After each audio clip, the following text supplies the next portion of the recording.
कविता, इस महीने की घर की ईएमआई तुम पे कर दोगी क्या? क्यों? मैं क्यों पे कर दूंगी? ये सब तो तुम्हारा काम है ना। यार इस बार कुछ ज़्यादा ही खर्चे हो गए हैं और इनकम भी कम हुई है, तो इस बार तुम देख लो। और वैसे भी 2 महीने के बाद गाड़ी की ईएमआई खत्म हो जाएगी, तो मैं मैनेज कर लूंगा। तो मुझे एक बात बताओ, अगर ये सब भी काम मैं करूंगी तो मुझे तुम्हारी क्या जरूरत है? क्या बोली? हाँ, अगर एक औरत को सारा काम खुद से ही करना है तो उसे एक आदमी की क्या जरूरत? अकेली नहीं रह लेगी वो। तुम जो भी बोल रही हो सोच समझ कर बोल रही हो।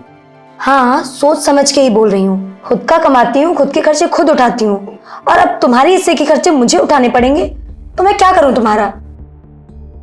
अच्छा, ये बात है। अच्छा मुझे तुम ये बताना, तुम्हें कमाते हुए कितना समय हुआ है? ये कोई 1 साल से ज्यादा तो हो ही गया है। और तुमने अभी तक कितना कमाया है? 7-8 लाख से ज्यादा तो कमा ही लिया होगा। और जो तुमने पैसे कमाए, उन पैसों से तुमने कितना घर में खर्चा किया और कितना तुमने मुझ पे खर्चा किया? करती तो हूँ, अब ऐसे एक एक पैसे का हिसाब थोड़ी ना रखूंगी मैं। अच्छा तुम्हें याद नहीं है, चलो मैं याद दिलाता हूँ। घर की ईएमआई तो पे करती होगी, कार की ईएमआई, बिजली का बिल, घर का राशन और मेड के खर्चे, बच्चे की फीस, इनमें से कुछ करती हो तुम? हाँ, कुछ तो करना चाहिए। मैं क्यों करूंगी ये सब? ये सब तो तुम्हारा काम है ना। और मेरा काम क्यों है? Because you are the provider, you are the man. अच्छा, मैं प्रोवाइडर हूं, मैं तो मैन हूं।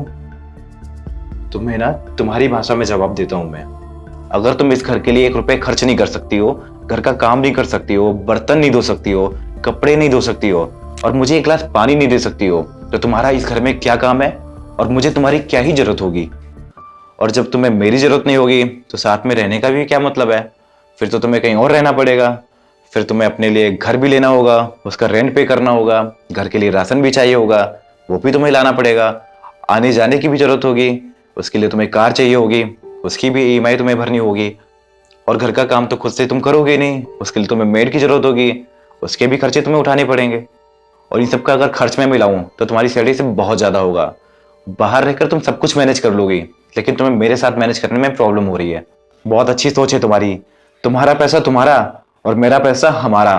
तुमने अब तक 7 से 8 लाख रुपए कमाए होंगे, वो भी तब जब तुमने मुझसे बोला तुम्हें पढ़ना है। तुम्हारे सारे कोर्स के खर्चे मैंने खुद से किए। तब तुमने मुझसे एक बार भी नहीं बोला कि अमित मुझे तुम्हारे पैसों की जरूरत नहीं है और मुझे तुम्हारी भी जरूरत नहीं है। मैं साल में 15 से 18 लाख रुपए कमाता हूँ, जिसमें मैंने 25 लाख रुपए की कार ली है, 3.5 करोड़ रुपए का घर।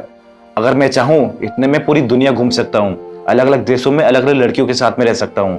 मुझे क्या ही जरूरत है ये सारी जिम्मेदारियां निभाने की, ये शादी करने की, ये बच्चे। और तुम्हें पता है, एक मर्द कोई आज से पैसे नहीं कमा रहा है, वर्षों से पैसे कमाते आ रहा है। और आज तक मर्द ने कभी भी नहीं बोला कि उसे औरत की जरूरत नहीं है। मर्द को क्या नहीं आता है? मर्द ने सब कुछ करना सीख लिया, कपड़े धोना सीख लिया, झाड़ू पोछा करना सीख लिया, बर्तन धुलना सीख लिया, घर के सारे काम करना सीख लिया, लेकिन मर्द ने आज तक नहीं बोला कि उसे औरत की जरूरत नहीं है। कविता, मैं तुमसे जस्ट डबल कमाता हूँ, और अगर मैं चाहूँ तो अलग अलग 2-3 लड़कियों के साथ में रह सकता हूँ, बिना किसी जिम्मेदारी के, बिना किसी टेंशन के, बिना किसी चिकचिक के। और जब तक उनके साथ में अच्छा चले तब तक उनके साथ रहो। ना समझ में आए छोड़ दो, कोई टेंशन तो नहीं ना उसमें। और मैं क्यों रह रहा हूँ तुम्हारे साथ? कविता, हर एक इंसान को एक अच्छा पार्टनर चाहिए होता है कि उसके बुरे वक्त में वो उसका साथ दे, वो अपनी बातों को उससे शेयर कर सके, और उसके बुरे वक्त में वो साथ में हंसे और साथ में रोए। और ये सब कुछ मैं तुम्हें क्यों बता रहा हूँ? भला तुम क्यों समझोगी इन सब बातों को? और जब तुम्हें मेरी जरूरत है ही नहीं तो तुम अलग हो सकती हो। और आगे से ध्यान रखना, अगर तुम्हें मेरे साथ में रहना है, इस घर में रहना है, तो तुम्हें मेरा सहयोग करना होगा। सोच समझकर जवाब दे देना।